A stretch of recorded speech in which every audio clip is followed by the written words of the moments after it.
The Seattle Sounders draw first blood in the best of three playoff series here. They win 2-0. They beat FC Dallas, so they are up on the game one. Two more games to go, but today was a professional win.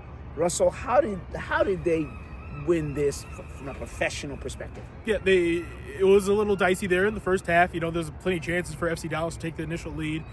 Christian rolled on, being the professional he is, drew the penalty right in front of us to the right, and you know it was that type of penalty that he drew, such in Pumas last year against Pumas. That is, and you know he's just that smart player. Albert Rusnack nearly had his PK saved, but I think going into half was big, and then they were able to play one of their best halves of football in a very long time in there in the second half. And you know we'll talk about it a little later, but you know it was just all around a great performance for at least I would say 75 minutes of this game. And their stellar play in the second half was kind of a result of how they played in the first half. That is, in the first 10, 12 minutes, the Sounders came out on the front foot. And, you know, and then even the one thing notice is that Christian Rodin started on the right, then he came on the left, Yep. and they were able to find kind of, room over here, but they just couldn't get that goal. So then what happens is then they kind of laid back a little bit. They got stretched thin about the 20-25 minute mark, and then FC Dallas had a couple good shots, and Stefan Frei, the goalkeeper that he is, makes those saves. Yeah, the non-goalkeeper of the year, according to everybody outside of Seattle, continues to make goalkeeper of the year-esque saves. And Schmetzer talked about it in postgame, and just how many big saves has he made, you know, since he came over here from Toronto. It's just been play after play where it's like it's franchise-altering saves that Stefan Frei has made, and not being in the consideration. It's a little ridiculous because, once again, it was on display today. He kept the Sounders in this match until they scored that opener. And, you know, a big reason why they won 2-0 was because of number 24. All right, so why don't we do it? Let's hear from Schmetzer and a couple of the players, and actually Stefan Frei. Got some post-game video, so let's go to that right now. With the rule of 90 minutes draw and straight to PKs, I'm sure many teams on the road will try to go for a draw, you know, and if they can sneak a goal on a counter-attack, they will. But it's normal, it's what we expected, and it's something that we trained on, you know, breaking down lines, and it's not always easy, but I felt like today we did create enough chances to score. It's just some of them didn't go in. What'd you make of the atmosphere and the home field advantage here at Lumen? Yeah, I mean, for Monday night, credit to the fans for coming out. I know it's harder to come out, you know, for a 6 o'clock kickoff if, you know, you're working and all those things, but the atmosphere was great, you know, and this is, you know, what we've been talking about is, you know, we need to bring those performances that we had on road this year and the wins, we need to bring it back here, you know, and I'm sure that will, you know, give fans something to cheer about and to be happy about. Frisco is known as one of the harder road trips in the league. In your experience playing road games there, what makes it a difficult place to play, and then what do you think are going to be the keys to mitigating those and getting a result in the next game? I think playing on road is just, you know, hard in this league. It doesn't matter where you go. A game on road is always harder than the game at home. I think with going over to Texas, you don't want to go there in July, August probably. But right now, you know, it's playoff time. Like, we can't pick and choose, you know, whether you're going to play on grass, turf, if it's going to be raining, hot. It's just our opponent, and we have, you know, a few days to get ready for them. And, you know, this is the third time we played them this year, so we kind of know what we expect. We just, you know, on that Saturday we have to be ready, and we have to be at our best. But I think we're clicking at the right time. You know, we're 10 undefeated now, so a bit of a run, which is great. I think we're also we're collective. We're a unit. I feel we're strong together. And I think you saw it. Guys are putting good shifts in, 65, 70, 75 minutes. And when they're gassed, you know, we have DPs coming off the bench who are hungry. That can go a different way, you know. Everybody wants to be on the field, and it's frustrating when you don't play. But so when you see guys biding their time and when they come in, they make a huge difference. And that's a sign that everybody is pulling in the right direction on the same train, and that's what it's going to take if you want to be successful in the postseason. So I'm super stoked to see that. You guys have had you had a couple big saves that you were forced to make. Was that a byproduct of miscommunication, or how did you see that from your end? Yeah, you know, I think we played really well today, but those are the things we're going to look at a little bit and see if we can clean it up, because the margins for the room for errors is non-existent in playoffs. You know, in that first half, I think we felt very comfortable. We were playing a good game, yet they have two pretty good chances where, I think Nu does really well to disturb Ferreira from behind, and then I'm fortunate to be able to make a save on the other one, but that can completely change the game, right? That's how it goes. That's football. But we survived those moments, and then I think we had a really, really good game. So sometimes I think when you have good games collectively, it's easier to look at moments and try to improve. And I think we can say that there is moments like that we're going to be very honest with ourselves and say we can be better. We need to be better because we know the potential of this team. We know the possibilities of achieving something together, and for that we need to be cleaner. Talk a little bit about Nico and Raul coming off the bench. I mean, it's been a minute since they've been doing that a little bit during the regular season. So was there any different layer to that because it is the playoffs and you might expect to go to your DPs for the playoffs?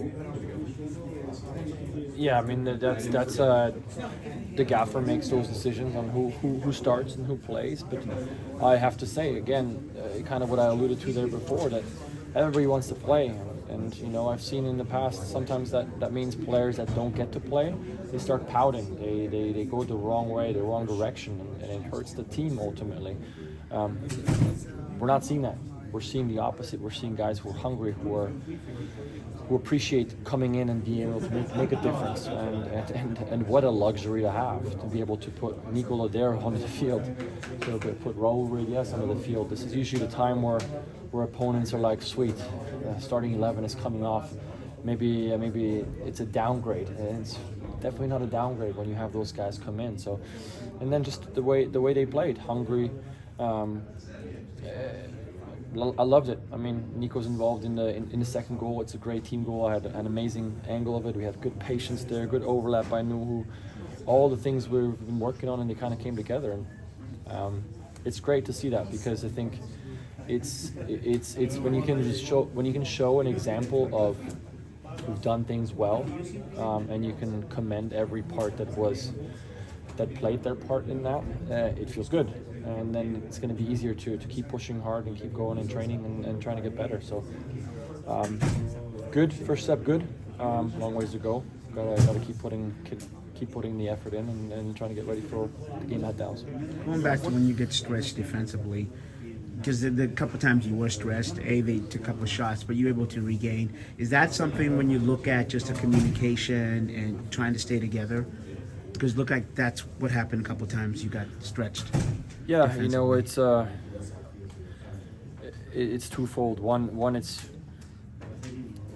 there's these moments where in possession you're trying to stretch the opponent, but in doing so you're sometimes stretching yourself too.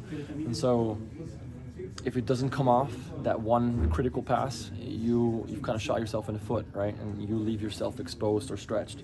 So we'll look at that. And then the other one is just maybe just communication and reading the danger zones a little bit quicker, so that if we do get stretched, can we get stretched on the outsides? Can we leave the space on the outsides where it's a little bit less, we're a little bit less vulnerable?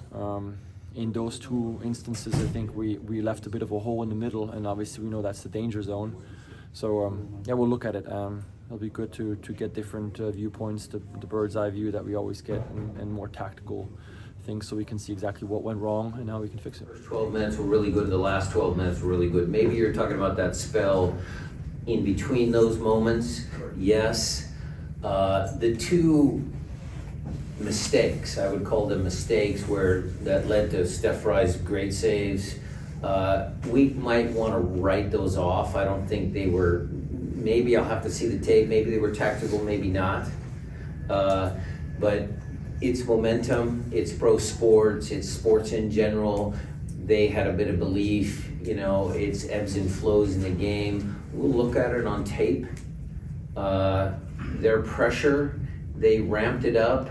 I thought we were able to, at certain moments, get past their pressure. They pressed with three, but we wanted to squeeze them and make the three forwards narrow, which opened up these pockets out here.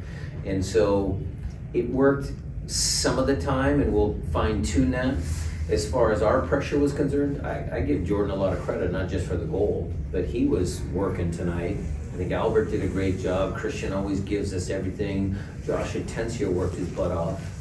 So I thought our pressure was pretty effective. Okay, well, there you heard it. And saw post-game video from Stefan Frei and Brian Schmetzer there, and just talking about the, how they kind of bowed up, if you will, or I should say stayed compact in the second half. But there was a stretch there at the 57-minute mark where they became thin, and Brian Schmetzer was, had to tell the team to push up. And as a result from there, they really began to play that professional game that you're talking about and output by the team. Yeah, the combination play was beautiful. It led to the second goal of the match as well. New had an amazing game. We can't forget him. Player of the match, I think, in a lot of people's eyes, despite not scoring a goal. He assisted on the second one, and in many people's eyes, I had one of the best games he's ever had in the Rave Green. He got up the left side, got that cross in after a layoff from Nico Ladero. He crossed it into James Morris, who finished it off in Jordan Morris, with the Seattle U brain on. That's right. But the beautiful finish there by Morris, and it just shows how many great players, especially Nuhu, are on this roster, and it just shows, when they're clicking like that, it's very hard to beat them. Yeah, the Morrises are scoring whether you're at Championship Field or Lumen Field. Just a few blocks away. Absolutely. And speaking of Seattle, obviously Alex Roldan, Yep. he had an integral part in this game too. He's alumni there. So, I just thought that they were patient in the second half after Nico came in. The 60-second mark there. Yep. I just thought they were patient, not only in defense. They helped each other. If one man got beat, the other person was there. They were also patient in terms of the transition. And what we mean by that is if the first pass was taken away, they looked for the second one. And they actually had people running into space, which didn't happen, I thought, towards the later end before they went on this. So you point that out every time it happens, and you're 100% right. The runners aren't always there. They were there today. And again, it was a beautiful second half from the Sounders. Throughout everybody out on the pitch. From Steph Frei all the way up to Morris at the top, or Raul when he finally checked in as well. It was just a beautiful display from the Red Green. Yeah, João Paulo also, what he was playing inside the middle, and we didn't even mention Josh Atencio just in terms of, because he had a chance in there. Nearly had the opener, It was. Again, it seems like we're sugarcoating, but it was a beautiful game when you really step back and think about it. And I'm sure we'll rewatch the match and everything, but this is the type of Sounders that we expected to finally catch on last year, never did. And now that it's playoff time, they're unbeaten in the last 10 or so. This is a very dangerous team that's starting to look like the Sounders of old. And for me, I thought at the whole unbeaten in the last 9 when they actually had 2 wins, but now this was a professional solid win, like we just kind of encapsulated in there. But I also think that their mentality was that you could see about a veteran team that had been in the playoffs even last year, which they weren't. Yep. And so that to flip that and say, you know what, we've got 2 stars in our chest, and this is how we're playing. And really, you can tell that their mindset is not just to beat Dallas, but to get all the way up top and win this thing. And that's what you'd expect from a team like this. Both the MLS Cup wins, at some point had to get through Dallas. So maybe it's a good omen that FC Dallas comes to town, but it's past 2 times they got a star. FC Dallas has been in their way. All right, well, they got to get past. They got one more game next Saturday. One more. Make sure you don't get the sweep. I think you and I have talked about it. You don't want it to have to come back here. It's nice that's in your back pocket that the worst you can do is come back here for game 3. But I think try to score that opener down there in Frisco and not park the bus, but make Dallas really have to press and even catch them on a counter again. But I think resting these legs, especially this veteran team, come out of Dallas, get that two game sweep right there, and move on to the next round. Well said. Okay, so that's it for post game on the pitch. He's Russell Brown. I'm Osvaldo Maria. So the Sounders win 2-0 in game 1 of their playoff best of 3 playoff series against FC Dallas. Thanks for watching and listening.